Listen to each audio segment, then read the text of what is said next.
तेज सही सटीक खबर, डिजिटल युग की हर खबर आप देख रहे हैं human right and anti corruption news. सच है तो दिखाएंगे जरूर। नमस्कार दोस्तों, स्वागत है आपका मेरे न्यूज चैनल पर। मैं हूं आरुषि। आज दिन की 10 सबसे बड़ी और महत्वपूर्ण खबरें को देखते हैं।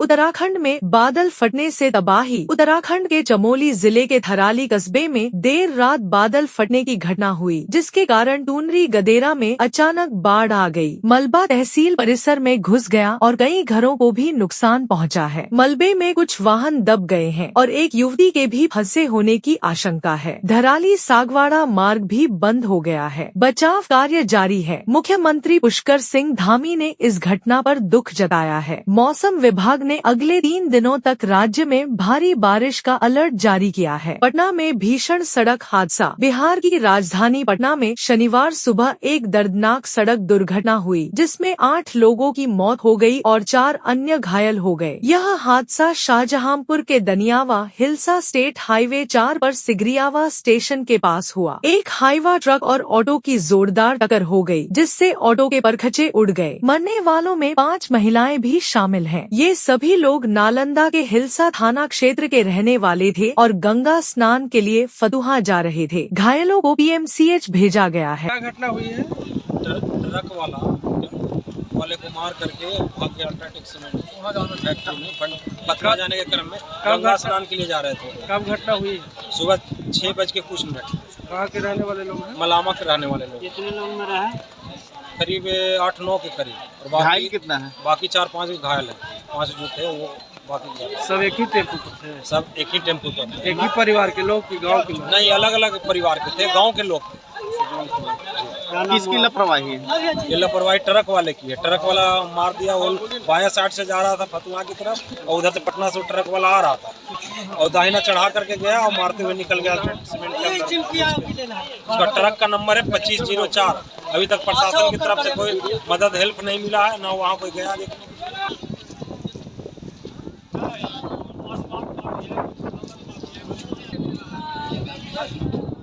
राजनाथ सिंह का जम्मू कश्मीर दौरा। रक्षा मंत्री राजनाथ सिंह बाढ़ प्रभावित क्षेत्रों का जायजा लेने के लिए कल जम्मू कश्मीर के किश्तवाड़ का दौरा करेंगे। यह उनका ऑपरेशन सिंदूर के बाद का पहला दौरा होगा, जिसमें उन्होंने आतंक के खिलाफ भारत की कार्रवाई को अब तक का सबसे बड़ा कदम बताया था। उनका यह दौरा सीमावर्ती इलाकों में पाकिस्तान द्वारा किए गए हमलों से प्रभावित परिवारों से मिलने और वर्तमान सुरक्षा स्थिति की समीक्षा करने की उम्मीद है। रेलवे में नई भर्ती। रेलवे में 2865 अप्रेंटिस पदों के लिए सरकारी नौकरी की वैकेंसी निकली है। यह भर्ती पश्चिम मध्य रेल WCR ने अपने विभिन्न यूनिट और वर्कशॉप के लिए जारी की है। इस भर्ती के लिए 10वीं पास और संबंधित ट्रेड में ITI सर्टिफिकेट वाले उम्मीदवार 30 अगस्त से आवेदन कर सकेंगे। आवेदन की अंतिम तिथि 29 सितंबर 2025 है। आजमगढ़ में इनामी बदमाश ढेर। उत्तर प्रदेश के आजमगढ़ में पुलिस की स्पेशल टास्क फोर्स STF ने 1 लाख रुपए के इनामी बदमाश शंकर कनौजिया को एक मुठभेड़ में मार गिराया। शंकर कनौजिया 2011 से फरार चल रहा था और उस पर हत्या, लूट और अपहरण के कई मामले दर्ज थे। STF को सूचना मिली थी कि वह अपने गैंग के साथ किसी बड़ी वारदात की फिराक में है, जिसके बाद जहानागंज थाना क्षेत्र में पुलिस ने घेराबंदी की। खुद को घिरता देकर शंकर ने पुलिस पर फायरिंग कर दी, जिसके जवाब में वह घायल हो गया और बाद में अस्पताल में उसे मृत घोषित कर दिया गया। गाजा में अकाल का ऐलान। संयुक्त राष्ट्र UN ने गाजा में आधिकारिक तौर पर अकाल की घोषणा कर दी है। संयुक्त राष्ट्र की एक रिपोर्ट के अनुसार गाजा की लगभग 5 लाख लोग यानी कुल आबादी का 1/4 हिस्सा भूखमरी के गंभीर स्तर का सामना कर रहा है। रिपोर्ट में यह भी कहा गया है कि 5 साल से कम उम्र के 1.32 लाख बच्चे गंभीर कुपोषण से पीड़ित है। इस मानवीय संकट का मुख्य कारण 22 महीनों से जारी युद्ध और मानवीय सहायता की नाकाबंदी है। हालांकि इजराइल ने इन दावों को झूठा बताते हुए खारिज कर दिया है। सर्जियो गोर भारत में नए अमेरिकी राजदूत। अमेरिकी राष्ट्रपति डोनाल्ड ट्रंप ने अपने विश्वास पात्र सर्जियो गोर को भारत में नया अमेरिकी राजदूत नियुक्त किया है। गोर एरिक गारसेटी की जगह लेंगे। ट्रंप ने गोर को एक अच्छा दोस्त बताया और कहा कि वह उन पर अपने एजेंडे को पूरा करने के लिए पूरी तरह भरोसा करते हैं। यह नियुक्ति ऐसे समय में हुई है जब अमेरिका और भारत के बीच टैरिफ को लेकर तनाव चल रहा है। ओपनएआई भारत में पहला कार्यालय खोलेगा। Artificial intelligence (AI) company OpenAI ने घोषणा की है कि वह इस साल के अंत तक नई दिल्ली में अपना पहला भारतीय कार्यालय खोलेगी। यह कदम कंपनी के लिए भारत में AI अपनाने, स्थानीय टैलेंट को सशक्त बनाने और सरकार के इंडिया AI मिशन में सहयोग करने की दिशा में एक बड़ा कदम माना जा रहा है। भारत अमेरिका के बाद ChatGPT का दूसरा सबसे बड़ा उपयोगकर्ता बाजार बन चुका है।